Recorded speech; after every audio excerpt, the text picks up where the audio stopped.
बोले विष्णु भगवान की जय। बोले लक्ष्मीपति नारायण की जय। प्रिय भक्तों, आज हम आपको सुनाएंगे कार्तिक महात्म के अंतर्गत 24वें अध्याय की कथा। और ये कथा है तुलसी दल के जल से कलहा राक्षसी का उद्धार। बोले विष्णु भगवान की जय। बहुत ही लाभदायक प्रसंग है, आनंददायक प्रसंग है भक्तों। ध्यान से सुनेंगे, भगवान का स्मरण करते हुए सुनेंगे तो आपका उद्धार निश्चित होगा। जिस प्रकार से कलहा राक्षसी का उद्धार किया है माता तुलसी के जल ने, उसी प्रकार आपका भी उद्धार होगा, निश्चित जान लीजिएगा। और मेरे साथ बोलिएगा नारायण। 2 बार बोलेंगे नारायण नारायण, 3 बार बोलेंगे नारद जी की तरह भाव के साथ नारायण नारायण नारायण। बोले विष्णु भगवान की जय। लिखवाओ निज से दया से सुंदर भाव बताकर, कार्तिक मास 24वां अध्याय सुनो सुधाकर। बोले विष्णु भगवान की जय। राजा पृथु ने कहा, हे नारद जी, आपने तुलसी के इतिहास, व्रत, महात्म के बारे में कहा। अब यह बताने की कृपा करें कि कार्तिक मास में क्या और भी देवताओं का पूजन होता है? यह भी मुझे समझाकर कहिए। राजा पृथु की बात सुनकर नारद जी ने आनंद के साथ कहा, नारायण नारायण नारायण। हे राजन, पहले समय में पर्वत के निकट कर्तिपुर में एक धर्मात्मा धर्मदत्त नामक ब्राह्मण रहता था। वह भगवान विष्णु के सब व्रत करता था।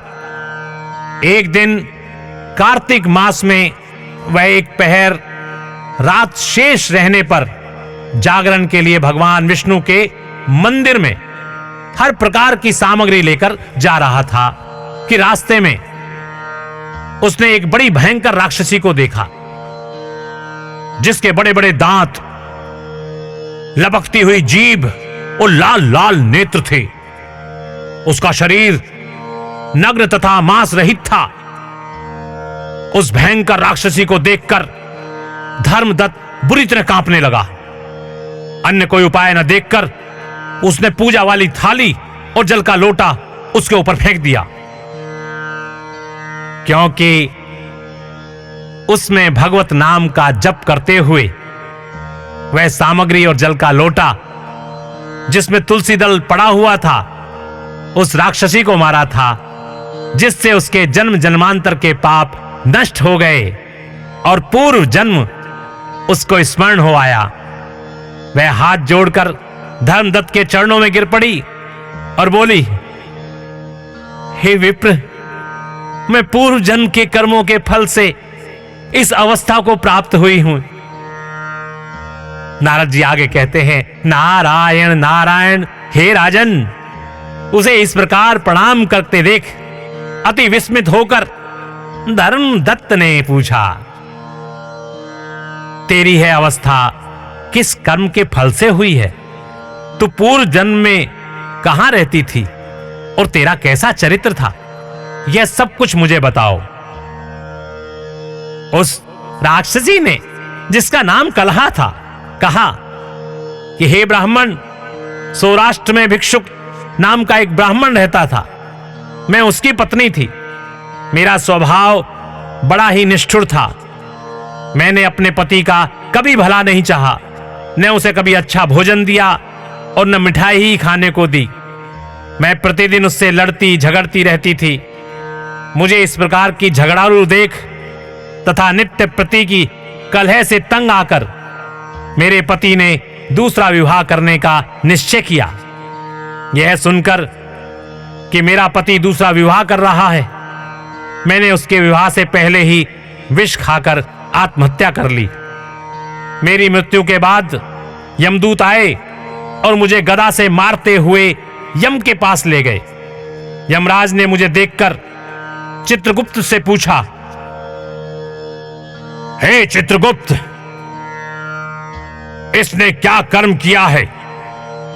जो भी कर्म इसने किया है उनका फल इसे भोगना होगा। कलहा ने कहा,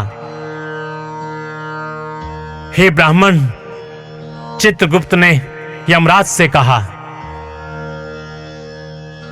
महाराज, इसने अपने जीवन में कोई भी अच्छा काम नहीं किया है। यह अपने पति को सदा खराब भोजन देकर स्वयं अच्छा भोजन खाती रही है, इसलिए अब यह विष्ठा खाने वाली होगी। इसे अब सूअर का जन्म दिया जाएगा। चूंकि अकेली ही पाक के बर्तन में भोजन करती थी, इसलिए यह अपने बच्चों को खाने वाली बिल्ली होगी। इसने अपने पति पर क्रोध करके आत्मघात किया है, इसलिए यह प्रेत योनि में जाएगी। अब आप इसको अपने दूतों द्वारा मरु स्थान में भेज दीजिए। वहां पर यह बहुत दिनों तक प्रेत योनि में रहकर फिर यह पापिन अपनी तीनों योनियों को भोगेगी। सो हे ब्राह्मण, मैं 500 वर्ष से प्रेत योनि में हूं और भूख प्यास के कारण नित्य दुखी रहती थी। एक दिन भूख से तंग आकर मैं एक वैश्य के शरीर में प्रविष्ट हो गई। उसके शरीर द्वारा मैं कृष्णा और वेणी के संगम पर इस देश में आ पहुंची। एक दिन भगवान शंकर व विष्णु जी ने मुझे बलात् करके जबरदस्ती उसके शरीर से बाहर निकाल दिया। फिर मुझे आप दिखाई दिए। आपके लोटे में से तुलसी दल का छींटा मेरे ऊपर पड़ा, जिससे मेरे सब पाप नष्ट हो गए। हे द्विजोत्तम, अब आप मुझे ये बताइए कि आगे होने वाली तीनों योनियों और इस प्रेत शरीर से किस तरह मेरी मुक्ति होगी। नारायण नारायण। धर्मदत्त कलहा की बात सुनकर उसके पिछले कर्मों और वर्तमान अवस्था को देखकर बड़ा दुखी हुआ। उसका दुख देखकर उसका चित्त पिघल गया। नारायण नारायण। बोले विष्णु भगवान की जय। बोले श्री कृष्ण भगवान की जय। तो प्रिय भक्तों, इस प्रकार कार्तिक महात्म के 24वें अध्याय की कथा यहां पर समाप्त होती है।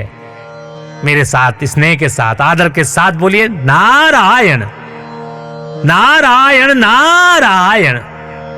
3 बार बोलेंगे। हृदय में महर्षि नारद जी का वास करके बोलेंगे नारायण नारायण नारायण। बोले विष्णु भगवान की जय। बोले लक्ष्मीपति नारायण की जय जय जय।